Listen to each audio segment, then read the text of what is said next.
So it looks like starter motors are going to be my thing this year. This is Sarah, our 2008 Toyota Kluger, or Highlander in American money. And the starter motor has just given signs of starting to fail. I don't know if it'll do it right now. It tends to do it more when it's warm, but I've got my handy dandy starting stick right here in case it does. So let's see if it will fail to start or not. So power on. Cool along. Okay. So she started this time, which is not unexpected. It's a cold start. If I drove it for 20 or 30 minutes and then tried to start it, there's a higher chance that I'd get a no crank. Well, it's in the yard now. It's still starting. Oh, there we go. We got one. It was starting 30 seconds ago and now she's gone. So now I can show you what's going on and how to fix it if you're stuck out on the road. If you get a sudden no start like that and you're very confident it's not the battery, then chances are your starter motor is starting to go. In these cars, the second gen Klugers and Highlanders, the starter motor is a top-down access and it's just between the main engine and the airbox. There it is, that's the top solenoid just there, and the main starter body down below it in there. So to deal with this, you need a few heavy things. I've got this on my menu to choose from, and you'll need a second person. So I've pulled myself a helper here, and just to show you it's not working right now, no start, and then he's going to try and start it whilst I bang on it. So let's put you here to rest so you can see what I'm doing.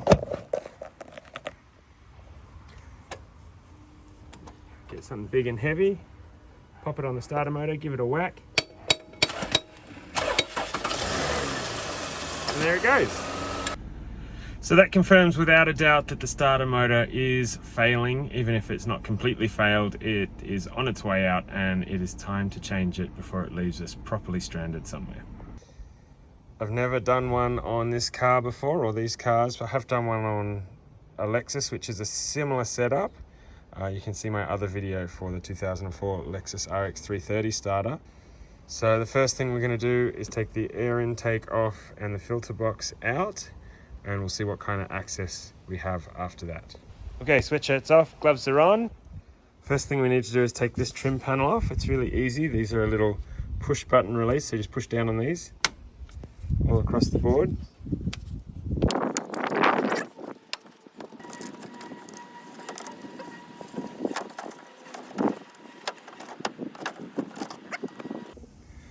Now we can undo the air intake bolts, 2 for the upper and 1 for the lower pipe, which is this one here, upper pipe, lower pipe. These are a 10mm, because of course they are, the world's held together by 10mm bolts.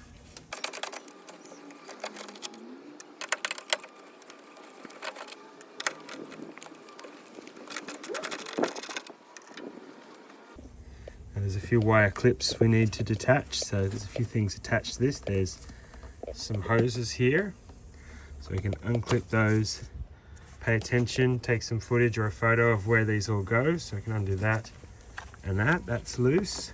And we've got this wire here to undo. That's a little clip just there, which is probably going to take 2 hands, and another one on this side, same thing. And now we should be able to take this one straight out, and hopefully, oh, feels like that's got a bolt holding it in still, so we'll wait on that one. There's a lower bolt somewhere we're going to have to find. So next we've got a little solenoid connector here, so we can undo this one. There we go. It's just a little squeeze down there and then pull. That's out of the way. This is all a single piece. We have another hose just here that we're going to unplug. So now we're going to undo this bolt holding the air intake hose to the main box, and this plug here is our MAF plug, so it's a squeeze and pull. It's a bit tight, so I've just got myself some extra mechanical leverage here. There we go. That one's done. And now this here, which I'm guessing is another 10mm, and it is. So now we can get the box out from there. But before we do that, we need to take the lid off the box so that we can get to the bolt that'll be in the bottom of the box, holding it in place. What I can tell, we've got a bolt here, a bolt over the back, and then hinge clips over here. So let's keep going with these ones. The back one wasn't done up, so that's a bonus. That stays on. That can come off now, so it is. And now we've got this one extra one to come undone because we're taking the lid off separately to the main box. So one more coming off there. And that should just lift out. Take the filter out and keep it somewhere clean. And here we go, this is what we're looking for. We've got a couple of mounting bolts in the bottom of our airbox, so let's go for those. Again, 10 mils the whole way through, which is nice.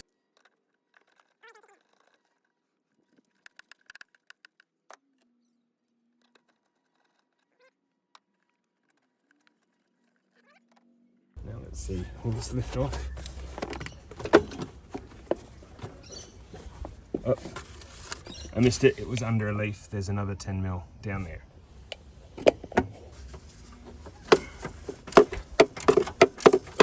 Now, we should hopefully be able to pull that out. Yep, there it is. So we've just got to detach it from this lower intake hose that's coming down. They're connected just in there. That's going to be a two-hand job, so you just wait there.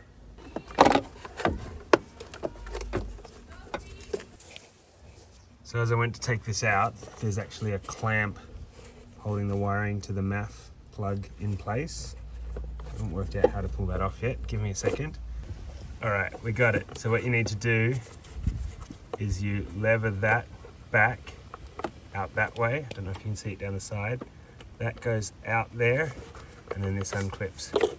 So you've got one more all the way down the bottom here. If you follow this cable down, it's right down there. That'll be the same clip.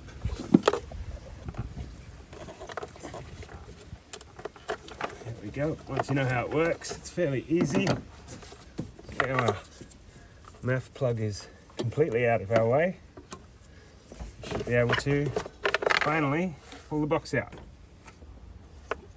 So I thought I'd give you a better look at this clip now. We can see it, so you can see that pushes in and clips on there.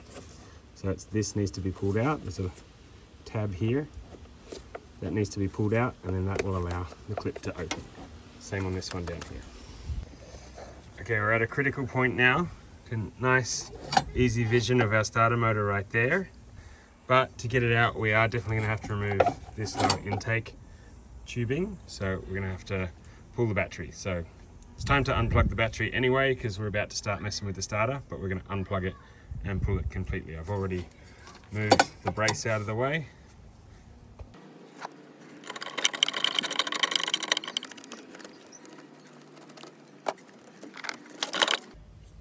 And now the battery's out of the way as well, so we can just reach down, pull the battery tray out, which is just sitting in lugs. It's not bolted in, it's just sitting there. It's the mount, the bracing that holds everything together.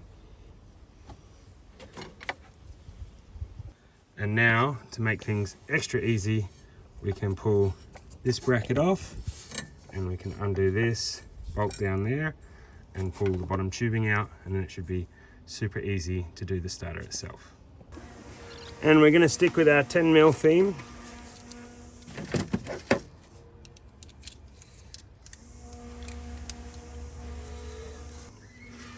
And now we can pull this bottom one out. There's a few hoses clipped onto it just here. Take that off. Like that. Okay, now with all of that stuff out and all of this tucked away, we have nice, easy access to our starter. And to get the starter out should be one terminal there and 2 mounting bolts. There is also one electrical clip here, which you want to undo and get out of the way, so we can do that. There's that one, don't forget that. So this is a 12 mil and these two bolts I believe are 14 mils.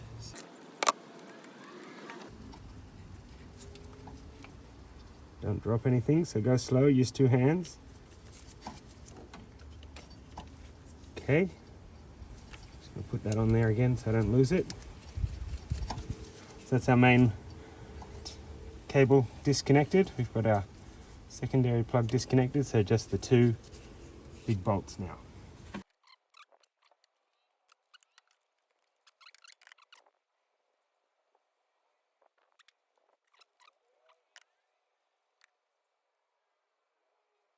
And that should be everything we need to get the starter out.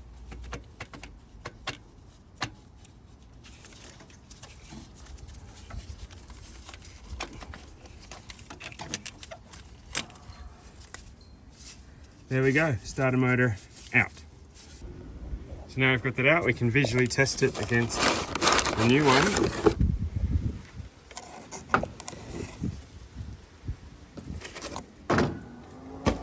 They look pretty good. All the things are in the same spot, same bolts and screws, same clips and attachments at the back, same nuts there. I think we are good to go. Okay, so let's slip this new starter motor in.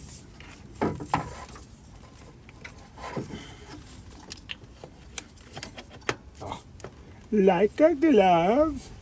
Okay, we're going to undo this nut here. There's a washer, split washer there as well on this one, so watch out for washers, don't lose them. There we go, gonna hang on to those. That's for that. But first we'll pop those two bolts back in, and then we'll pop this on and this clip back in. When you're cinching these up, you wanna make sure they're nice and even, so go a couple of times on each side. You want firm but not forceful. Get one more just for good luck. Good. There we go. Now you can put these on.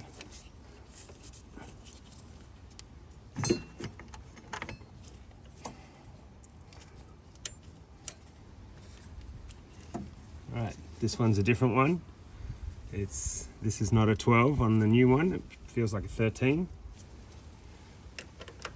Yep, sure enough, that was a 13. Again, firm but not forceful. There we go. And finally, the electric clip. There we go. And so now it's just the reverse of before to put everything back in.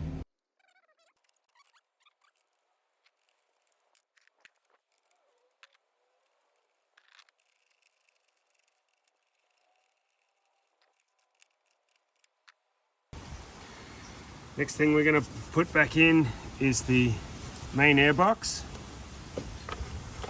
So remember, we've got to reattach the MAF sensor wire as well, but first we'll get the lower hose to fit back in the box properly.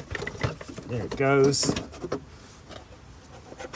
Make sure all these are lined up.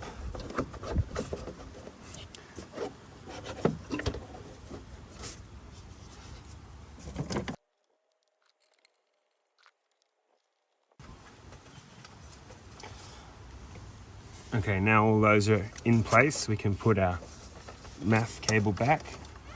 Just clipping that in behind. 1 and 2, so that's all done. Now I can crank these down.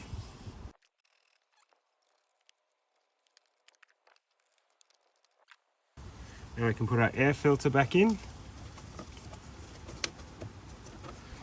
And the top of our box can go back into place. Make sure for all those little tubes and things that you've got them all ready to go. Everything just kind of slowly clips in as you go. Okay.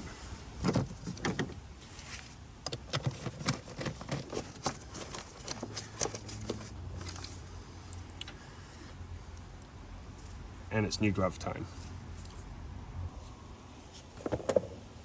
Now that's all in, you can start hooking your hoses back up. If you don't remember where they go or it's not obvious, then look at the video that you took earlier or the photos that you took earlier to make sure you're popping them in the right place.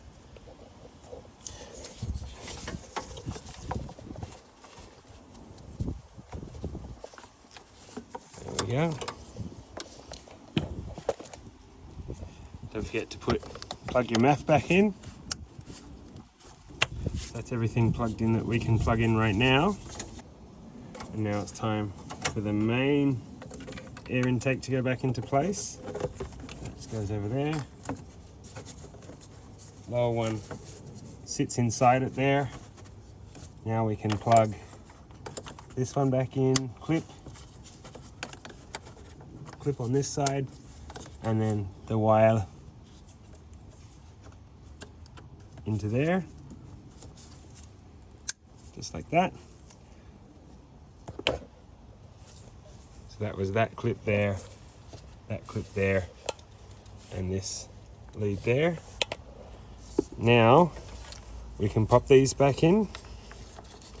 So we've got little mounting clips there. This one went to here, like that. And this one reached all the way over to here. There we go. So that's all done. Now it's time for the battery tray.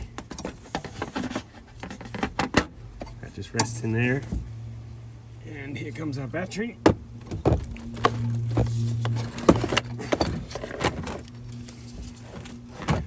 There we go. And now that we have all our main plugs plugged in and our battery batteried, before we finish, I'm just going to test everything works. Get rid of any tools in the engine bay, and we'll have a crank.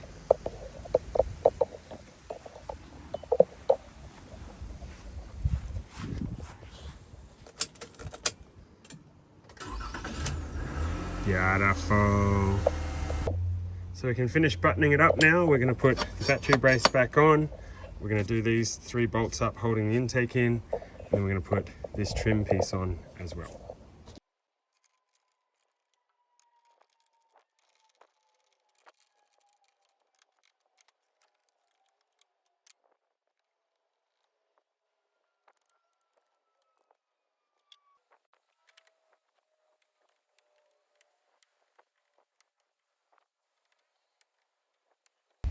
And there we go, we are done. Good news is I don't have any screws left over. I've got all my tools, and we've got an old starter motor out of the vehicle. And of course, last but not least, it starts. Woohoo! This is one of those jobs you really can and should do for yourself. It is much cheaper to go out and buy a good aftermarket starter and then put it in yourself than get someone out to do it or take it to a shop. It's going to cost you $600 to $1,000 for someone else to do it. For me, my local had the starter on sale. It was $173 out the door, and that was probably about an hour and a half of work if you're going slow. I took about 2.5 because I was filming and my phone died halfway through it. So an hour and a half and $175 saves yourselves $600 to $1,000, and it's easy. That one was just basic tools, and you'll get it done, I promise you. So thanks for playing along, everybody, and I'll see you on the next one.